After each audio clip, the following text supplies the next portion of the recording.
ካራክተሮችን አሁን ስትሰራ ገጸ ባህሪያትን ስትፈጥር አንዱ ልብ ወለድ ላይ የነበረው ተመልሶ ይመጣል። ገጸ ባህሪው ሰው ብቻ ሳይሆን አሞራው ለምሳሌ አንድ ጥቁር አሞራ ሻሽ የሚለው ትረካ ላይ ይታያል፣ ሌላ ልብ ወለድ ላይ ይታያል። እንዲህ ስታረግ እየጻፍክ እያለ ነው እንደዛ ትዝ የሚሉ አስቀድመ ሊመጡ እንደሚችሉ ታቅ ነበር? አንዳንዴ ካራክተሮቹ ራሳቸውን የቻሉ ይሆናሉ። ኦኬ አንዳንዶቹ እንደዚህ አክሲደንት የሚከሰቱ ደርአይ የሚከሰቱ ሊሆኑ ይችላሉ።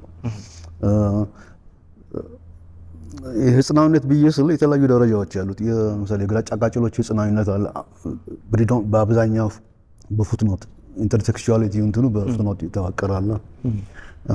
ይወስዳል መንገድ ያመጣል መንገድ።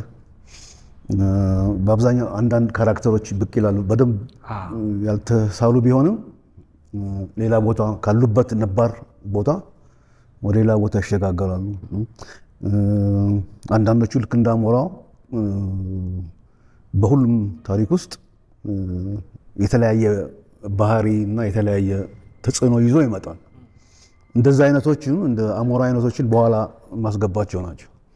የሆኑ ካራክተሮች የስሜት ሽግግር ላይ ሲሆኑ ከውሳኔ ኤክስ ወደ ውሳኔ ከሁኔታ ኤክስ ወደ ሁኔታ ዋይ ሲሻገሩ የሚወስዱት ውሳኔ ሲከብዳቸው እንግዳነት ሲሰማቸው ብቅ የሚል ካራክተር ነገር ነው። ምናልባት የውስጥ ስሜታቸውም ሊሆን ይችላል፣ የውስጥ ስሜታቸው ተወክሎ ሊሆን ይችላል፣ ወይም ለመለኮት ኃይል ሊሆን ይችላል፣ ዝም ብሎ እንደ ቅዠትም ሊሆን ይችላል እና የሆነ እውነት ጋር ሲደርሱ ሰርተን ጥምቀታዊ ለበለው ኤፒፋኒክ ሞመንት ያን ጊዜ ይመጣል።